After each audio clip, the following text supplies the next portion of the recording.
నమస్తే అండి, నేను Raza. Airlines, Jio, Airtel, BSNL, Idea ఈ టెలికాం కంపెనీలన్నిటికీ కూడా ట్రాయ్ ఇప్పుడు ఒక వార్నింగ్ అయితే ఇచ్చిందనమాట. 10 లక్షల రూపాయల వరకు జరిమానా విధిస్తానని చెప్తోంది. సో అసలు ఏందా దాని కథ ఏంటో చూద్దాం. టెలికాం నియంత్రణ సంస్థ ట్రాయ్ ఒక పెద్ద నిర్ణయం అయితే తీసుకుంది. కస్టమర్లను పదే వేధించే అవాంఛిత లేదా స్పామ్ కాల్స్ ను ఆపడానికి ట్రాయ్ కొత్త నిబంధనలు అయితే జారీ చేస్తుంది. ఇందులో జియో, ఎయిర్టెల్, వడాఫోన్, బిఎస్ఎన్ఎల్ వంటి టెలికాం కంపెనీలు ఉన్నాయి.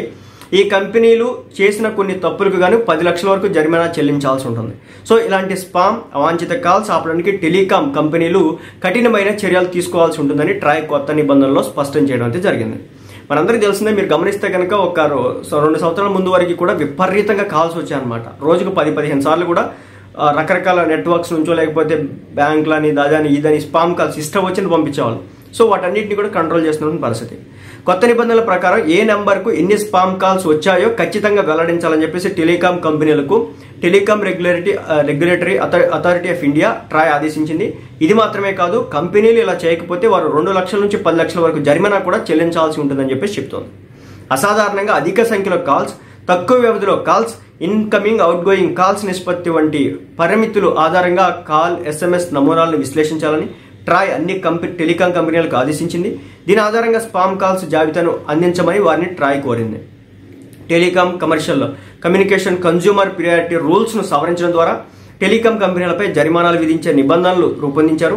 ఈ కొత్త నిబంధనలు కంపెనీలు సరిగ్గా అమలు చేయకపోతే అప్పుడు వారిపై ఈ జరిమానా కూడా విధించబడుతుంది. కొత్తగా నిర్ణయించినటువంటి ప్రమాణాల ప్రకారం తప్పుడు సమాచారం అందించినందుకు టెలికాం కంపెనీకి మొదటి ఉల్లంఘన కింద 2 లక్షలు, రెండవ ఉల్లంఘన కింద 5 లక్షలు, తదుపరి ఉల్లంఘన కింద 10 లక్షల వరకు జరిమానా విధించబడుతుంది. భారతదేశ జనాభాలో దాదాపు 90% మంది మొబైల్ ఫోన్ ఉపయోగిస్తున్నారు. ఈ జనాభాలో ఇప్పటికీ సాంకేతికంగా పరిజ్ఞానం లేని వారు చాలా మంది ఉన్నారు. అటువంటి పరిస్థితుల్లో అవాంఛిత స్పామ్ కాల్స్ ద్వారా ప్రజలను మోసానికి గురవుతున్నారు. ప్రభుత్వం కూడా దీని గురించి ఆందోళన చెందుతుంది. అలాగే ప్రజలకు కూడా అవగాహన కల్పించడానికి నిరంతరం కృషి చేస్తుంది. అటువంటి పరిస్థితుల్లో ట్రాయ్ ఈ నిర్ణయం తీసుకురాబోతుందని చెప్పేసి తెలుస్తోంది. సో ఈ నిర్ణయం రాబోయే కాలంలో ప్రజలకైతే పూర్తి స్థాయిలో ఉపశమనం కలగబోతుంది. చెప్తున్నా కదా, మీకు ఎట్టి పరిస్థితులు కూడా రాబోయే రోజుల్లో స్పామ్ కాల్స్ అయితే రావన్నమాట. ఒకవేళ వస్తే కనుక మీరు కంప్లైంట్ ఇస్తే కనుక తప్పనిసరిగా వీళ్ళ మీద చర్యలు తీసుకుంటారు.